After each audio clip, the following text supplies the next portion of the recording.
سیدنا اسماعیل علیہ السلام کا زمانہ قریباً 2000 برس قبل مسیح ہے۔ اس حساب سے مکے میں قبیلہ جرہم کا وجود کوئی 2100 برس تک رہا اور ان کی حکمرانی قریباً 2000 برس تک رہی۔ بنو خزاعہ نے مکہ پر قبضہ کرنے کے بعد بنو بکر کو شامل کیے بغیر تنہا اپنی حکمرانی قائم کی۔ البتہ 3 اہم اور امتیازی منصب مزری قبائل کے حصے میں آئے۔ نمبر 1، حاجیوں کو عرفات سے مزدلفہ لے جانا اور یوم النفر یعنی 13 ذی الحجہ کو مینا سے روانگی کا پروانہ دینا۔ یہ حج کے سلسلے کا آخری دن ہے۔ یہ اعزاز الیاس بن مزر کے خاندان بنو غوث بن مرہ کو حاصل تھا۔ یہ صوفہ کہلاتے تھے۔ نمبر 2، 10 ذی الحجہ کی صبح کو مزدلفہ سے مینا کی جانب افاضہ یعنی روانگی۔ یہ اعزاز بنو عدوان کو حاصل تھا۔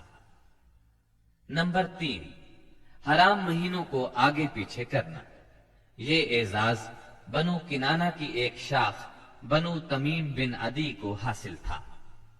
مکہ معظمہ پر بنو خزاعہ کا اقتدار کوئی 300 برس تک قائم رہا۔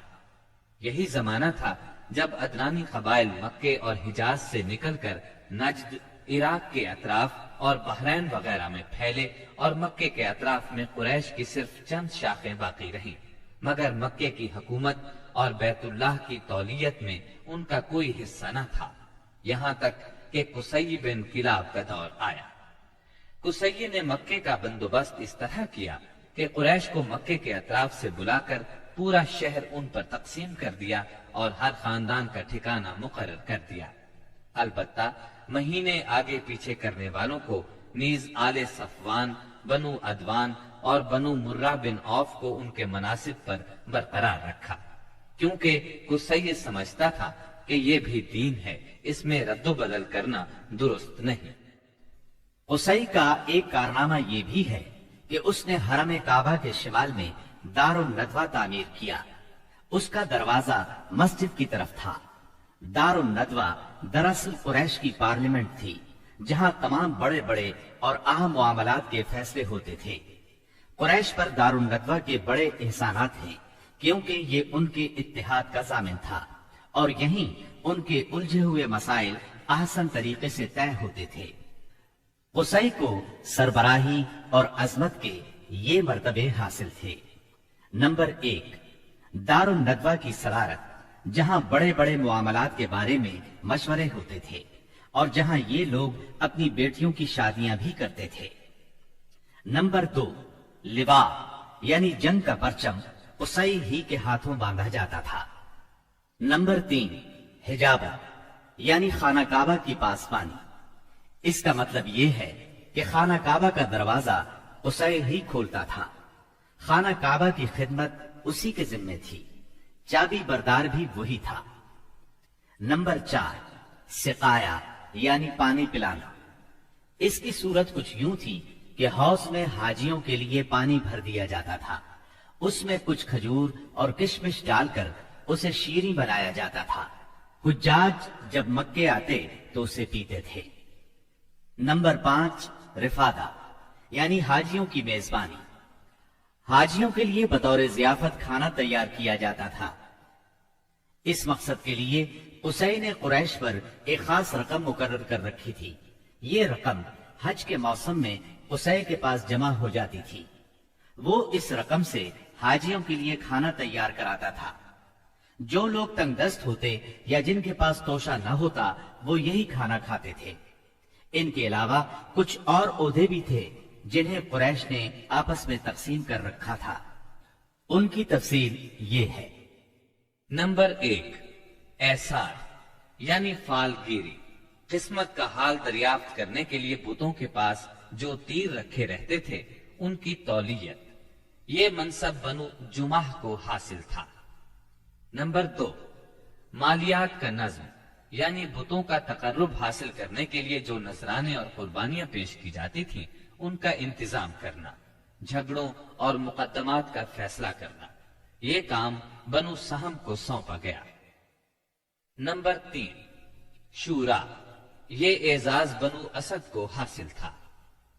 नंबर 4, अशनाक यानी दियत और जुर्मानों का नज्म।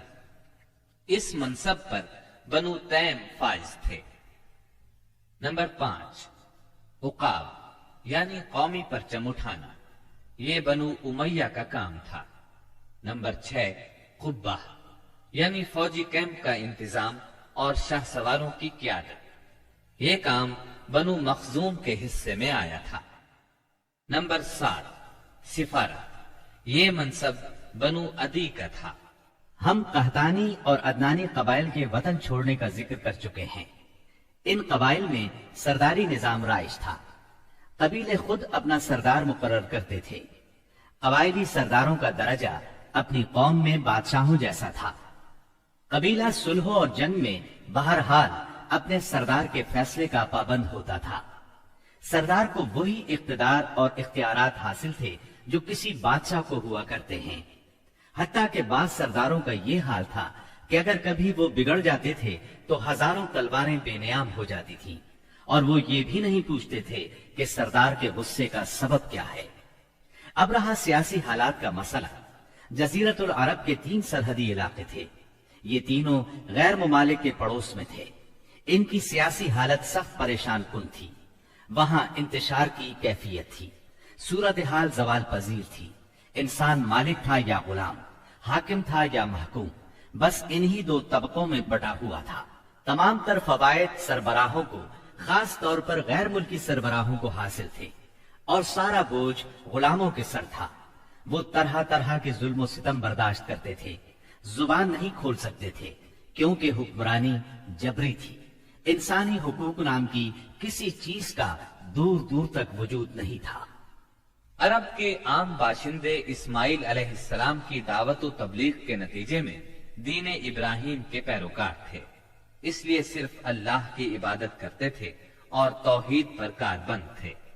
लेकिन वक्त गुजरने के साथ साथ उन्होंने अल्लाह के अहकामात को भुला दिया। फिर भी उनके अंदर तौहीद और दीन इब्राहिमी के कुछ आसार बाकी रहे। कुछ शायर पर वो अमल पैरा रहे। यहां तक कि बनु खुजा का सरदार आमिर बिन लुहई मंजर आम पर आया। उसकी नश्व नुमा नेकी, सदका व खैरात और दीनी बातों से गहरी दिलचस्पी पर हुई थी। इसलिए लोगों ने उसे मोहब्बत की नजर से देखा, उसे बड़ा आलिम और अल्लाह का वली समझकर उसकी पैरवी की। फिर उस शख्स ने मुल्क शाम का सफर किया। उसने देखा वहां बुतों की पूजा हो रही थी। उसने समझा ये तरीका भी अच्छा है और बरहक है, क्योंकि मुल्क शाम पैगंबरों की सरजमीन थी। आसमानी किताबें वहां नाजिल हुई थी। चुनाचे वापसी पर वो वहां से अपने साथ हुबुल बुत भी ले आया और उसे खाना काबा के अंदर नस्ब कर दिया और अहले मक्का को अल्लाह के साथ शिर्क की दावत दी। अहले मक्का ने इस पर लब्बैक कहा।